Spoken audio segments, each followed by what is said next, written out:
हर दिन पावन श्रृंखला की आज 13 अक्टूबर की कड़ी में आइए स्मरण करते हैं क्रांति और भक्ति के साधक राधा बाबा को।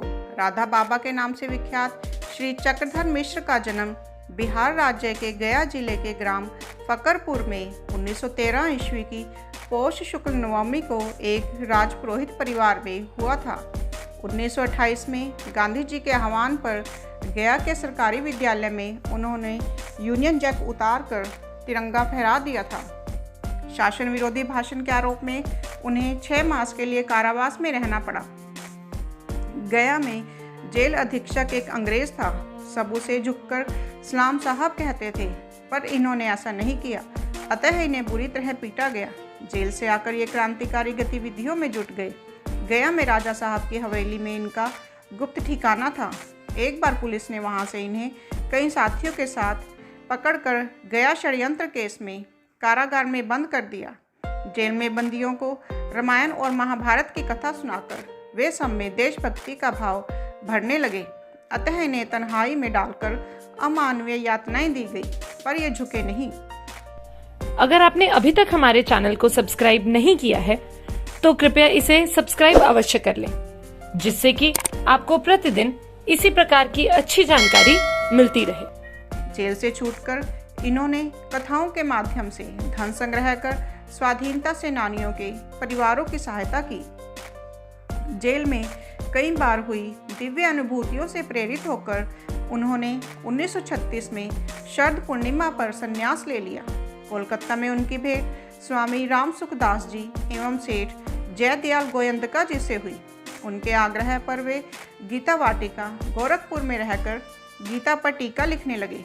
वहाँ भाई श्री हनुमान प्रसाद पोद्दार जी से हुई भेंट से उनके मन की अनेक शंकाओं का समाधान हुआ।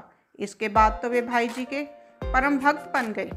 गीता पर टीका पूर्ण होने के बाद वे वृंदावन जाना चाहते थे, पर सेठ गोयंदका जी एवं भाई जी की इच्छा थी कि वे उनके साथ हिंदू धर्म ग्रंथों के प्रचार प्रसार में योगदान दें। भाई जी के प्रति अनन्य श्रद्धा होने के कारण उन्होंने यह बात मान ली। 1939 में उन्होंने शेष जीवन भाई जी के सानिध्य में बिताने तथा आजीवन उनके चिता स्थान के समीप रहने का संकल्प लिया। बाबा का श्री राधा माधव के प्रति अत्यधिक अनुराग था।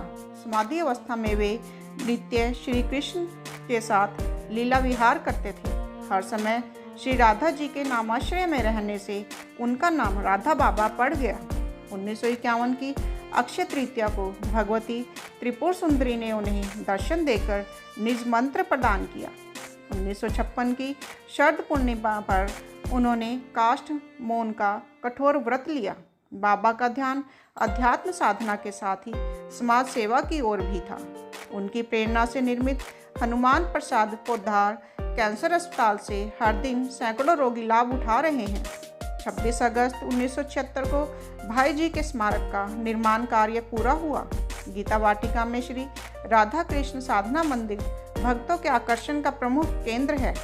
इसके अतिरिक्त भक्ति साहित्य का प्रचुर मात्रा में निर्माण, अनाथों को आश्रय, अभावग्रस्तों की सहायता, साधकों का मार्गदर्शन, गौ संरक्षण आदि अनेक सेवा कार्य बाबा की प्रेरणा से संपन्न हुए।